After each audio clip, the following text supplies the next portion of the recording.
Hi எல்லாரும் எப்படி இருக்கீங்க? இது லாஸ்ட் வீடியோவோட கண்டினியூஷன் தான்.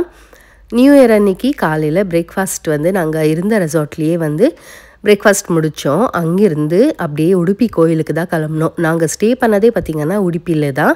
அதனால காலையில் சாமி தரிசனத்துக்கு உடுப்பி கோயிலுக்கே போயாச்சு. உடுப்பி கோயிலில் பார்த்திங்கன்னா கிருஷ்ணர் சிலை தான் இருக்கும். அவ்வளோ குட்டியாக இருக்கும். சாமியை வந்து நேரில் பார்க்க முடியாது, அப்படின்னா ஜன்னல் வழியாக தான் பார்க்க முடியும். குட்டியாக அவ்வளோ அழகாக இருந்தார். அன்றைக்கி அந்த அளவுக்கு ரஷ் இல்லை. அதனால சாமியை பொறுமையாக 2 வாட்டி போய் பார்த்துன்னு வந்தோம். சாமி தரிசனம் வந்து நல்லா கிடைச்சது. உடுப்பி கிருஷ்ணர் கோயிலுனாலே பின்னாடி ஃபுல்லாக வந்து மாடுங்க இருக்கும்.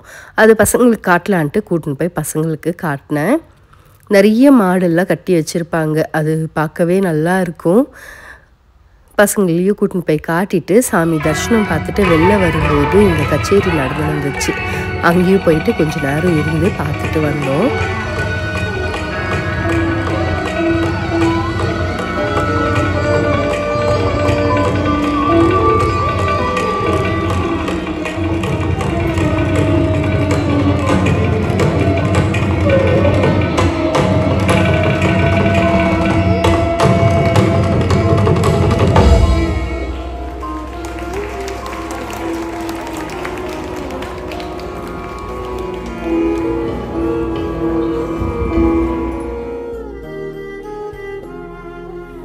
கோயிலேருந்து கிளம்பி நேராக முடேஸ்வரா தான் போனோம்.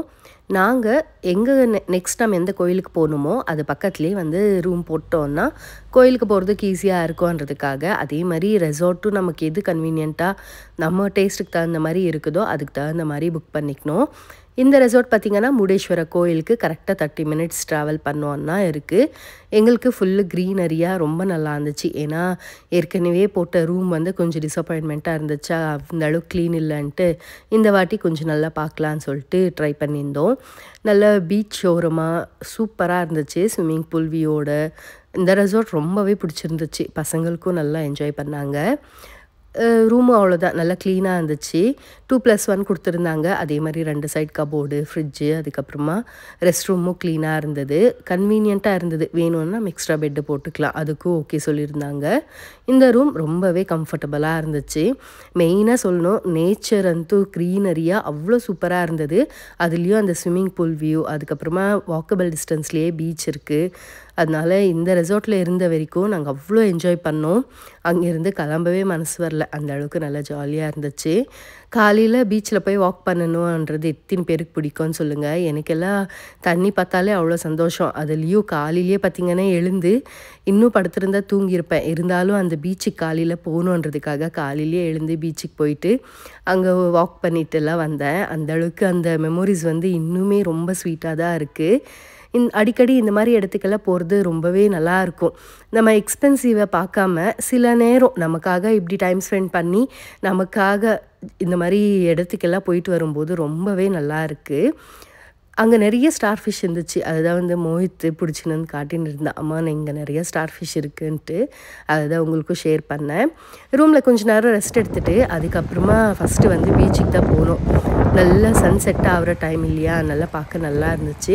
அங்கேயே கொஞ்சம் நேரம் உக்காந்து தண்ணியில் ஆடிட்டு அங்கேயே வந்து லாக் அண்ட் கீ எல்லாமே ஆடினோம். நிறைய பேர் போயிருந்ததுனால நல்லா ஜாலியாக இருந்துச்சு ஆடுறதுக்கு எல்லாமே. எல்லாருமே அப்படின்னா ஒருத்தர் வந்து அந்த அளவுக்கு நமக்கு மர்ஜ் ஆக மாட்டாங்க இல்லையா. ஆனால் இந்த டீம் நாங்கள் போனது எல்லாருமே வந்து நல்ல மிங்கல் ஆனாங்க.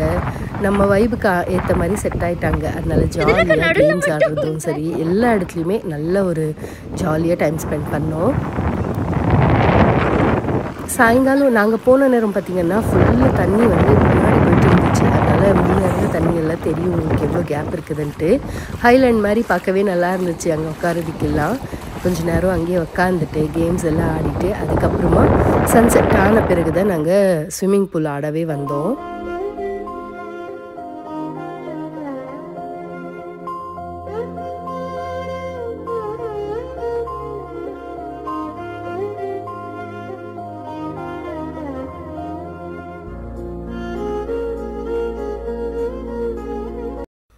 சன்செட் ஆன பிறகு ஸ்விம்மிங் பூல் கிட்ட ஆட வந்துட்டோம். ஸ்விம்மிங் பூலில் கொஞ்ச நேரம் ஆடின பிறகு பயங்கரமாக பசி எடுத்துடுச்சு. அதனால ஸ்நாக்ஸும் டீ கேட்டிருந்தோம். அன்றைக்கி ஸ்நாக்ஸ் பார்த்திங்கன்னா பக்கோடா, அதுக்கப்புறமா பஜ்ஜி தான் வாங்கியிருந்தோம். டீ குடித்தோம். டீ குடித்த பிறகு தான் சரி கிளிப்பிங் எடுக்கவே தோணுச்சு. அதுக்கப்புறமா தான் எடுத்துன்னு இருக்கேன். டீ குடிச்சிட்டு அங்கேயே கொஞ்சம் நேரம் உக்காந்துட்டு இன்னும் கொஞ்சம் நேரம் ஸ்விம்மிங் பூலில் ஆடிட்டு ஃப்ரெஷ்அப் ஆகிட்டு வந்துட்டோம். டின்னருக்கு பார்த்திங்கன்னா அன்றைக்கி சப்பாத்தியும் பன்னீர் கிரேவி தான் சாப்பிட்டோம். அதை சாப்பிட்டுட்டு நல்லா ஜாலியாக என்ஜாய் பண்ணிவிட்டு அதுக்கப்புறமா சடனாக பார்த்திங்கன்னா அங்கேருந்து 30 மினிட்ஸ் தானே நைட்டு வந்து முருடேஸ்வர கோபுரம் வியூ வந்து ரொம்ப நல்லாயிருக்கும் அந்த லைட்டிங் செட்டிங்ஸோடு. சரி அதனால் இன்னும் எப்படி தூங்க தானே போகிறோம், இப்போ எப்படி பீச்சுக்கு போக முடியாது இந்நேரத்துக்கேன்ட்டு சடனாக பிளான் பண்ணி கிளம்புனோம். அது லைட்டிங் போடும்போது பாருங்கள் அவ்வளோ இருட்டாக இருக்குது. நாங்கள் கிளம்புனதே பார்த்திங்கன்னா ஒரு 10:30க்கு மேலேயே இருக்கும். போய் சேர்கிறதுக்கு ஒரு 11 o'clock அப்படி இருந்துச்சு. போனதுக்கு நல்ல ஒரு டைம். ஏன்னா இந்த மாதிரி கோபுரத்தில் லைட் இருக்கிற மாதிரி நாங்கள் பார்த்ததே இல்லை. போவோம் சாமியை பகலில் பார்ப்போம் வந்துடுவோம். ஆனால் நைட் வியூ வந்து பார்த்ததில்ல. ஈஸ்வரர்கிட்டையும் சரி கோபுரமும் சரி அந்த லைட் வந்து மாறி மாறி நல்லா இருந்துச்சு. ஈஸ்வரர் மேலே கூட பார்த்திங்கன்னா கோல்டு கலர், அதுக்கப்புறமா லைட்டு கலரில் ஒயிட்டாக இருக்கிற மாதிரி ஒரு கலர் அப்படி ஷேடோ வந்துனே இருந்துச்சு. கோபுரத்தில் கூட ஒரு 4-5 கலர் வந்து போட்டிருந்தாங்க மாறி மாறி வர மாதிரி. பார்க்க நல்லா இருந்துச்சு. அந்த பீச் அலையோட சத்தம், அந்த கோபுரம் எல்லாமே பார்த்திங்கன்னா அந்த நேச்சர் லவர்ஸ்க்கு புரியும்னு நான் சொல்கிறது. ஏன்னா அந்த அளவுக்கு ப்ளசண்ட்டாக இருந்தது. அங்கேயே ஒரு 1/2 hour 12 o'clock வரைக்குமே என்னமோ அங்கேயே இருந்த பிறகு பார்த்திங்கன்னா லைட்ஸ் எல்லாம் ஆஃப் பண்ணிட்டாங்க. கோபுரத்தில் மட்டும்தான் லைட் இருந்துச்சு. அதுக்கப்புறமா நைட் வந்து தூங்கிட்டு ரெஸ்ட் எடுத்துகிட்டு காலையில் ஏஞ்சி நான் சொன்ன மாதிரி காலையிலே எழுந்து ஃபஸ்ட்டு பீச் கிட்ட தான் வந்தோம். நானும் ஹஸ்பண்ட் போயிட்டு கொஞ்சம் நேரம் வாக் பண்ணிவிட்டு அதுக்கப்புறமா தான் வந்தோம். நாங்கள் எழுந்து வந்ததுமே பசங்களும் வந்துட்டாங்க. அப்புறமா கொஞ்சம் நேரம் அவங்களையும் ஆட வச்சுட்டு அதுக்கப்புறமா மறுபடியும் ஸ்விம்மிங் பூலில் கொஞ்சம் நேரம் ஆடிட்டு பிரேக்ஃபாஸ்ட் சாப்பிட போயிட்டோம். தண்ணி பார்த்தாலே எல்லாருக்குமே குஷி இல்லையா? அதே மாதிரி தான் எங்களுக்கும் இருந்துச்சு. ஸ்விம்மிங் பூல் எல்லாம் ஆடிட்டு ஃப்ரெஷ்அப் பண்ணுறதுக்கே மனசு வரல. அதுக்கப்புறமா இன்னும் டைம் ஆகுது கிளம்பான்னு சொல்லிட்டு ஃப்ரெஷ்அப் ஆகிட்டு வந்து பிரேக்ஃபாஸ்ட் சாப்பிட்டோம். இந்த இடத்துல பிரேக்ஃபாஸ்ட் கூட ரொம்ப நல்லா இருந்துச்சு. அன்றைக்கி பிரேக்ஃபாஸ்ட் பார்த்திங்கன்னா சேமியா, அதுக்கப்புறமா பூரி கொடுத்தாங்க. அதுக்கப்புறமா ஸ்வீட்டுக்கு கேசரி பாத், ஃப்ரூட்டுக்கு பார்த்திங்கன்னா வாட்டர்மெலன் கொடுத்துருந்தாங்க. பிரேக்ஃபாஸ்ட்டை முடிச்சுட்டு அங்கேருந்து ரூம் வெக்கேட் பண்ணி நேராக ஈஸ்வரர் கோயிலுக்கு தான் போயிருந்தோம். அங்கேயே கொஞ்சம் நியர்பையில் வீரபத்ர சுவாமி கோயில் இருக்கும், அந்த கோயிலுக்கு தான் போயிருந்தோம். அங்கே கொஞ்சம் ரஷ்ஷாக தான் இருந்துச்சு. மத்தியானம்ன்றதுனால 12 மணிக்கு வந்து கோயில் சாத்திடுவாங்களா, அதனால சீக்கிரம் தரிசனத்துக்கு விட்டாங்க. ரஷ்ஷாக இருந்தாலும் கொஞ்சம் சீக்கிரமாகவே சாமி பார்த்துட்டு வெளில வந்தோம். அங்கேருந்து நேராக ஒன்னாவர் தான் போயிருந்தோம். அங்கே வந்து பேக் வாட்டர் இருக்கும், போட்டிங் இருக்கும், நல்லா இருக்கும்ன்றதுக்காக அங்கே போயிருந்தோம். சும்மா ஒரு சைட் சீயிங்காக போயிட்டு வரலாம். ஒரு பக்கம் பார்த்திங்கன்னா கேரளா ஸ்டைலில் இருக்குது, இன்னொரு பக்கம் பார்த்திங்கன்னா மேங்க்ரூவ் ட்ரீஸ் எல்லாம் இருக்குது. அப்படின்னா அதோட ரூட்ஸ் எல்லாம் வந்து மேலேயே இருக்கும், பார்க்க அழகாக இருக்கும்ன்ட்டு இந்த போட்டிங் தான் எடுத்துன்னு போயிருந்தோம்.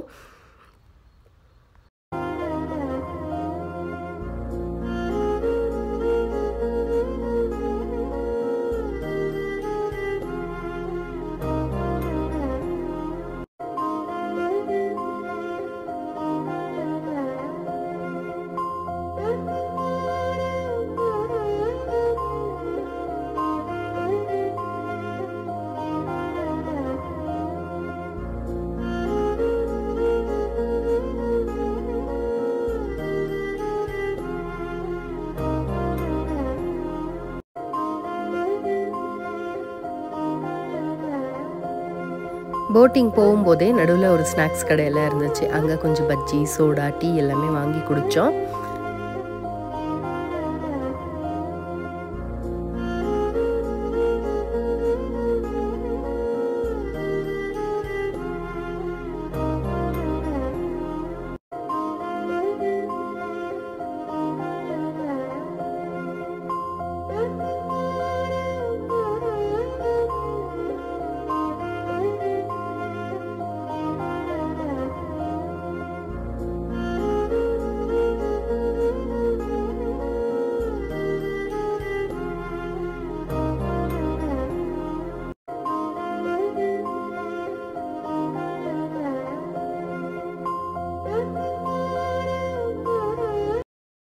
போட்டிங் எல்லாம் முடிச்சுட்டு அங்கேருந்து மறுபடியும் முருடேஸ்வர கோயிலுக்கு தான் வந்திருந்தோம். இங்கே வந்தப்போ கரெக்டாக தரிசனத்துக்கு கரெக்டாக இருந்துச்சு. அதனால் போயிட்டு சாமி பார்த்துட்டு கோயிலே கொஞ்சம் நேரம் இருந்துட்டு சாயங்காலம் ஸ்நாக்ஸ் மறுபடியும் சாப்பிட்டுட்டு அங்கேருந்து கிளம்பி வந்தோம்.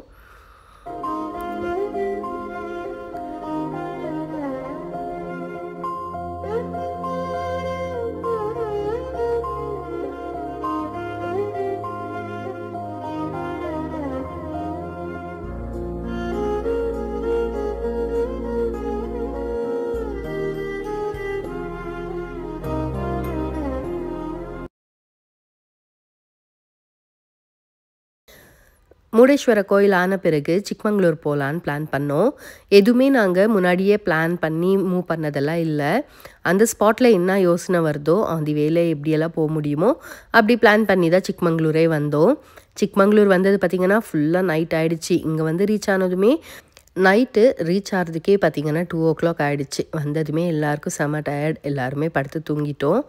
காலையில் பிரேக்ஃபாஸ்ட்டுக்கு இட்லியும் சிக்கன் குழம்பு தான் சொல்லியிருந்தோம், ரெடி பண்ணிகிட்டு இருந்தாங்க. கூடவே லெமன் ரைஸும் ரெடி பண்ணியிருந்தாங்க. பிரேக்ஃபாஸ்ட்டை முடிச்சுட்டு கொஞ்சம் நேரம் கேம்ஸ் ஆடிட்டு அதுக்கப்புறமா நமக்கு எங்கே வந்தாலும் ஏதோ ஒரு வேலை வச்சுன்னு இருப்போம் இல்லையா, அதே மாதிரி நேற்று பசங்க பீச்சில் ஸ்விம்மிங் பூலெல்லாம் ஆடின துணியெல்லாம் ஈரமாக இருந்துச்சு. நல்லா வெயிலாக இருக்குதுன்ட்டு அது எல்லாமே போட்டோம். ஏன்னா காரில் வச்சுருந்தாலும் ஸ்மெல் வரும் இல்லையா, அதனால் அதெல்லாமே காய வச்சுருந்தோம். அங்கேருந்து வியூ பாயிண்ட் இருக்குதுன்னு சொல்லியிருந்தாங்க. அங்கே தான் பசங்க எல்லாருமே கிளம்பி வந்தோம். ஆனால் நான் வந்து பாதி வழி தான் போனேன். அதுக்கப்புறமா என்னால் ஏற முடியல. பசங்க போயிட்டு பார்த்துன்னு வந்தாங்க. மேலே வந்து சின்னதாக பெருமாள் கோயில் இருக்குது, வியூ பாயிண்ட் ரொம்ப நல்லா இருக்குமான்னு சொல்லியிருந்தாங்க. சரி நீங்கள் பார்த்தீங்கல்ல, ரொம்ப சந்தோஷம்ன்ட்டு அங்கேருந்து கிளம்பி வந்தாச்சு. வந்து கொஞ்ச நேரம் ரூமில் இருந்துட்டு லஞ்சு சாப்பிட்டுட்டு அதுக்கப்புறமா ஃபால்ஸ் இருக்குதுன்னு சொல்லியிருந்தாங்க. அதுக்கு கீழே நடந்து போகணுன்னு சொன்னாங்களா, நாங்களும் கிட்ட தான் நினச்சி கிளம்பி போனோம். பார்த்தா போக போக வந்து போயினே இருக்கிற மாதிரி தான் இருந்துச்சு. ஆனால் அதுவும் ஒரு அட்வென்ச்சராக ரொம்ப நல்லா இருந்தது. போன பிறகு பார்த்திங்கன்னா அந்த ஃபால்ஸ் பார்க்க அவ்வளோ அழகாக இருந்தது. ஆனால் தண்ணி வந்து நாங்கள் சாயங்காலமாக போயிட்டோமா, அவ்வளோ சில்லுன்னு இருந்துச்சு. பசங்களாம் கொஞ்சம் நேரம் தான் ஆடினாங்க. அதுக்கப்புறமா கிளம்பி வந்துட்டோம். இந்த மாதிரி அருவியெல்லாம் கொட்டுறது பார்த்திங்கன்னா ரொம்ப நல்லா இருக்கும். அதே மாதிரி மூலிகை தண்ணி மாதிரி இருக்கும்னு சொல்லுவாங்க. ஆடுறதுக்கு நல்லதாக இருந்துச்சு. ஆனால் ரொம்ப சில்லுன்னு இருந்துச்சு. அதனால் கொஞ்சம் நேரம் ஆடிட்டு அப்புறமா அங்கேருந்து மறுபடியும் மலை ஏறுற மாதிரி கிளம்பி வந்தோம். வந்த உடனே ஸ்நாக்ஸ் ரெடியாக இருந்தது. பஜ்ஜி தான் செஞ்சுருந்தாங்க. பஜ்ஜி சாப்பிட்டுட்டு ஃபயர் கேம்புக்கு ரெடி பண்ணாங்க. அதுவுமே கொஞ்சம் நேரம் என்ஜாய் பண்ணோம். அதுக்கப்புறமா மியூசிக்கல் சேர் பசங்களாம் இருக்கவே அது இதுன்னு கேம்ஸ் எல்லாம் சொல்லியிருந்தாங்களா, அதெல்லாம் ஆடிட்டு நைட்டு டின்னர் முடிச்சுட்டு படுத்தோம். காலையில் எழுந்து பார்த்திங்கன்னா நாங்கள் மறுபடியும் பிரேக்ஃபாஸ்ட் சாப்பிட்டுட்டு அங்கேருந்து கிளம்பி நேராக வீட்டுக்கு வந்தோம். இப்படி தான் எங்களோட ட்ரிப் இருந்துச்சு. கண்டிப்பாக அவங்களுக்கும் இந்த வீடியோ பிடிச்சிருக்குன்னு நினைக்கிறேன். எப்போவுமே ஃபேமிலி ட்ரிப்பாக போகிறது பார்த்திங்கன்னா ஜாலியாக இருக்கும் இல்லையா, அப்படி தான் இருந்துச்சு. அதுலேயும் ட்ரிப்புன்னு போகிறத விட நம்ம வைபுக்கு வந்து கூட வந்து அவங்களும் செட் ஆகணும். இல்லாட்டி அந்த ட்ரிப்பே வந்து ஸ்பாயில் ஆகிடும் இல்லையா. அது வந்து நான் நிறைய எக்ஸ்பீரியன்ஸ் பண்ணியிருக்கேன். ஆனால் இந்த வாட்டி பார்த்திங்கன்னா எல்லாருமே குட்டி பசங்கள்லேருந்து பெரியவங்க வரைக்கும் நம்ம வைபுக்கு வந்து செட் ஆகிட்டாங்க. அவங்க வைபுக்கும் நம்ம செட் ஆகணும், அதே மாதிரி நம்ம வைபுக்கும் அவங்க செட் ஆகணும். அப்போ தான் வந்து ட்ரிப்பே இன்ட்ரெஸ்டிங்காக இருக்கும். அப்படி தான் வந்து நல்லா ஜாலியாக என்ஜாய் பண்ணோம். காலையில் பிரேக்ஃபாஸ்ட்டுக்கு பார்த்திங்கன்னா ரவை கிச்சடி தான் செஞ்சுருந்தாங்க. கோதுமை ரவையில் காயெல்லாம் போட்டு நல்லா இருந்தது. பிரேக்ஃபாஸ்ட்டை சாப்பிட்டுட்டு எல்லாருமே அங்கேருந்து ட்ராவல் பண்ண ஆரம்பிச்சிட்டோம். இப்படி தான் எங்களோட ட்ரிப் இருந்தது. கண்டிப்பாக உங்களுக்கு இந்த வீடியோ பிடிச்சிருக்குன்னு நினைக்கிறேன். வீடியோ பிடிச்சிருந்தா வீடியோக்கு ஒரு லைக் கொடுங்க. அதே மாதிரி உங்கள் கமெண்ட்ஸையும் சொல்லுங்கள். இதோட இந்த வீடியோவை முடிச்சுக்கிறேன். இன்னொரு வீடியோவில் சந்திக்கலாம். Until then, it's bye from Kavitha Kannan. Thank you.